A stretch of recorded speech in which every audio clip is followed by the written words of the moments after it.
Olá, pessoal. Eu sou o professor Luciano, de língua portuguesa, e hoje nós vamos falar sobre regras e normas da língua padrão, tá bom? Vamos lá? Então, o que são as normas de linguagem? Uma definição rápida e correta para você não esquecer mais, as normas de linguagem consiste na variedade linguística de uso real dos falantes que possuem maior contato com a escrita. Então, essa está relacionado ali com aquelas pessoas que possuem um maior contato com a escrita, né? Maior habilidade ali na parte da escrita, tá certo?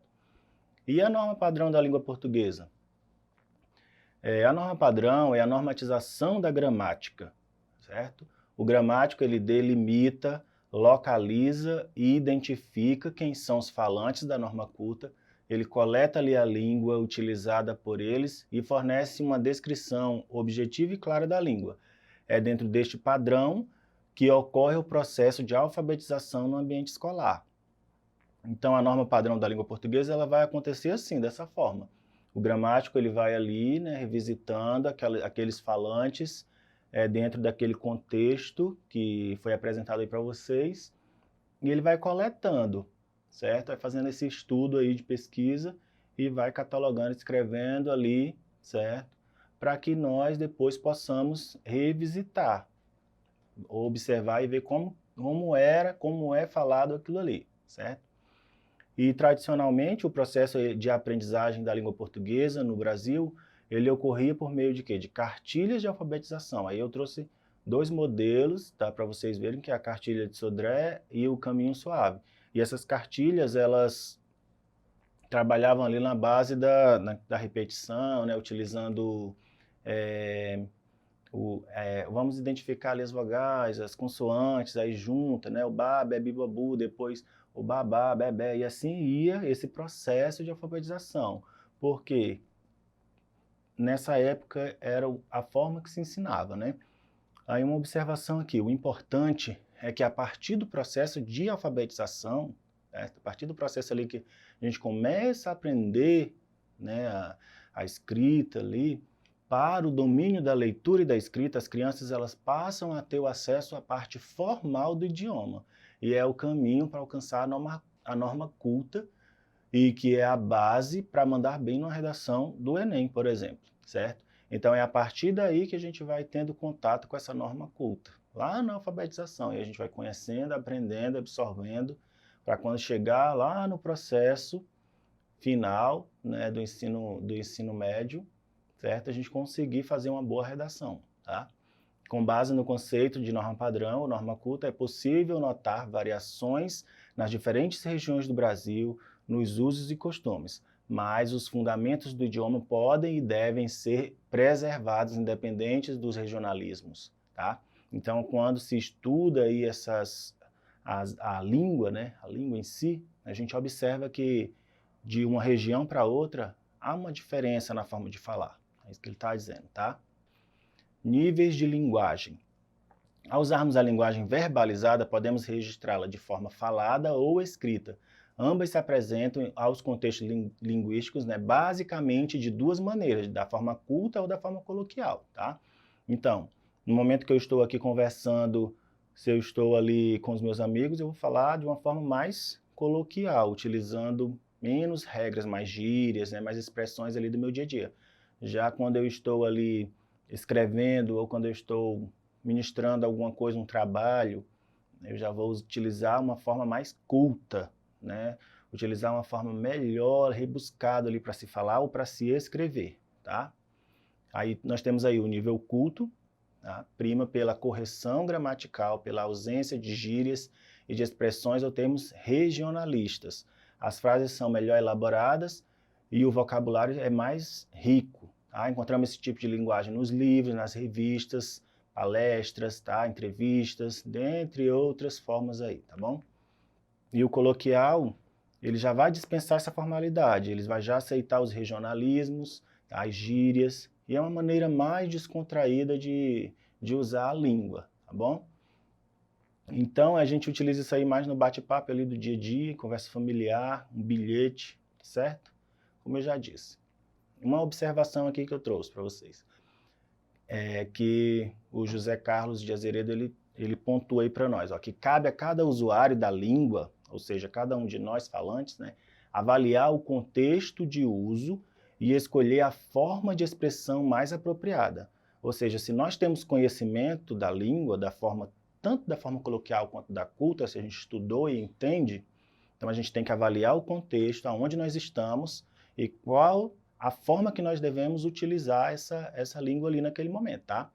Afinal, paralelamente à sua condição de sistema de unidades e regras combinatórias, a língua é a expressão da imagem, tá, que os interlocutores fazem da situação social em que se encontram. Tá?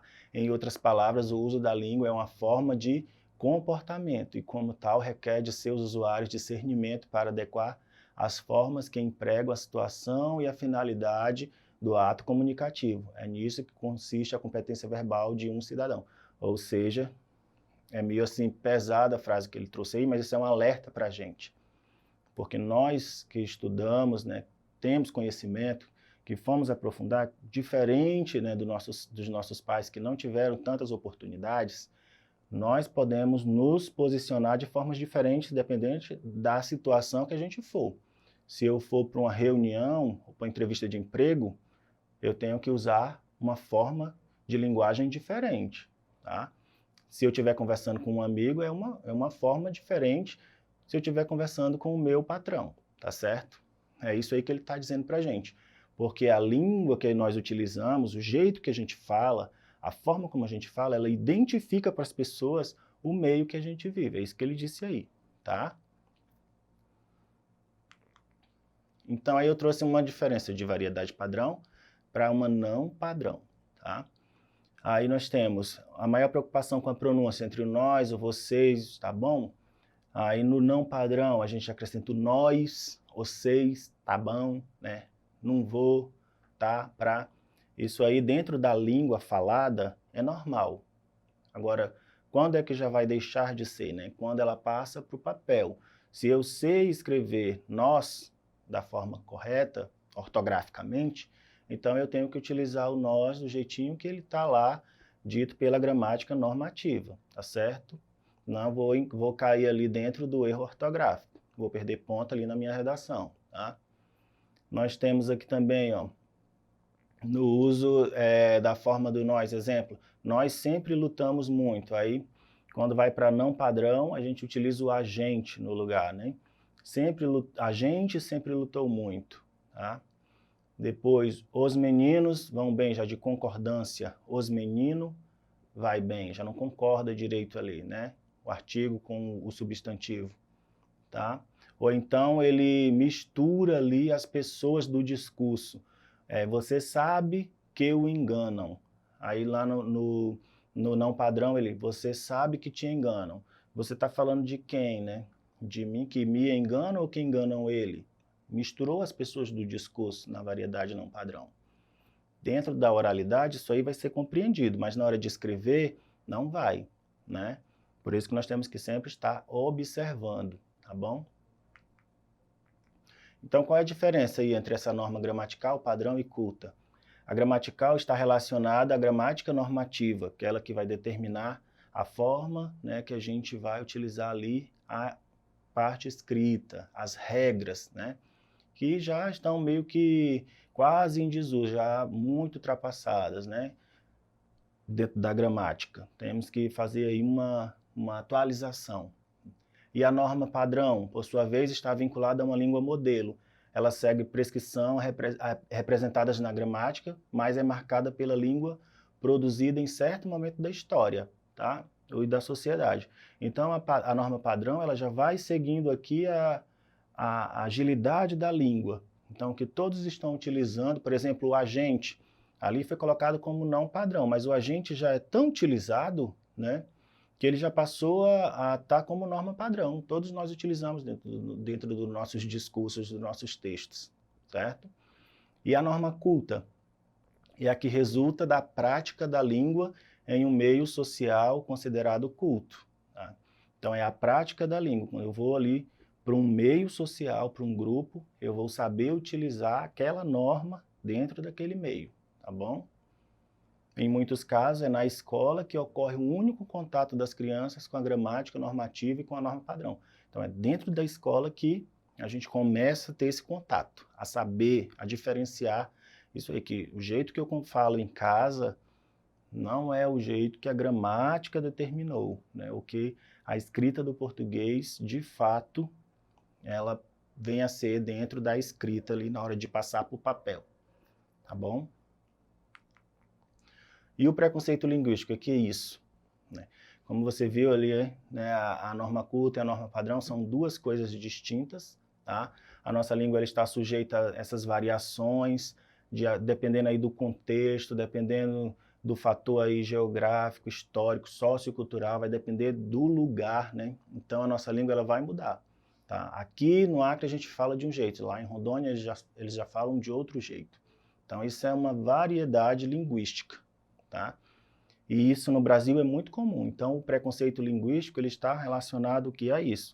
A forma como as pessoas falam. E quando eu não aceito, eu recrimino, né, eu digo que o jeito que aquela pessoa fala, por ele usar a expressão pipa, e eu uso aqui pepeta, pipa não existe. Pipa é para o caminhão e não para o objeto que a gente usa para brincar, né? E não é. Tá? São variações de um mesmo objeto. Tá? Não está errado, são variações da língua. Isso aí já é um preconceito linguístico. Tá? Verdade é que a língua ela é um patrimônio cultural do Brasil e a diversidade da nossa comunicação ela faz parte de nossa cultura e por isso ela não pode ser considerada como mais feia ou errônea. Tá? Não é porque eles falam diferente da gente que a língua, o jeito deles falarem é feio ou é errado, tá bom? Isso é preconceito linguístico, tá? Tá certo? Então vamos seguir. Por exemplo, aqui no Acre mesmo nós temos muitas expressões que é próprias nossas, como por exemplo, o toró, né? Um toró. Se eu for lá para fora e usar essa expressão, ninguém vai entender o que é um toró, mas aqui dentro todos nós vamos saber que eu estou falando de chuva, né? Que vem aí uma tempestade, tá certo? Pau d'água, né? Outra expressão nossa, tá? Então não podemos recriminar as pessoas porque falam diferente da gente. Vamos seguir? Então vamos aqui para o nosso primeiro exercitando. Ó, entre ideia e tecnologia. O grande conceito por trás do Museu da Língua é apresentar o idioma como algo vivo e fundamental para o entendimento do que é ser brasileiro. Se nada nos define com clareza, a forma como falamos o português nas mais diversas situações cotidianas é talvez a melhor expressão do brasileiro. Tá? O texto ele propõe uma reflexão acerca da língua portuguesa, ressaltando para o leitor o quê? A inauguração do museu e o grande investimento em cultura no país, a importância da língua para a construção da identidade nacional, a efetividade tão comum ao brasileiro retratada através da língua, a relação entre o idioma e as políticas públicas na área de cultura ou diversidade étnica e linguística existente aqui no território nacional. E aí? Do que esse texto vem tratando para a gente? Sobre a importância da língua para a construção da identidade nacional. Tá? Esse texto aí, segundo o texto, nada nos define com clareza, visto que a tamanha extensão territorial e diversidade étnica do nosso país, certo? Essa diversidade do nosso país é que vai nos definir, nos dizer quem nós somos. Tá? Nós somos brasileiros, certo?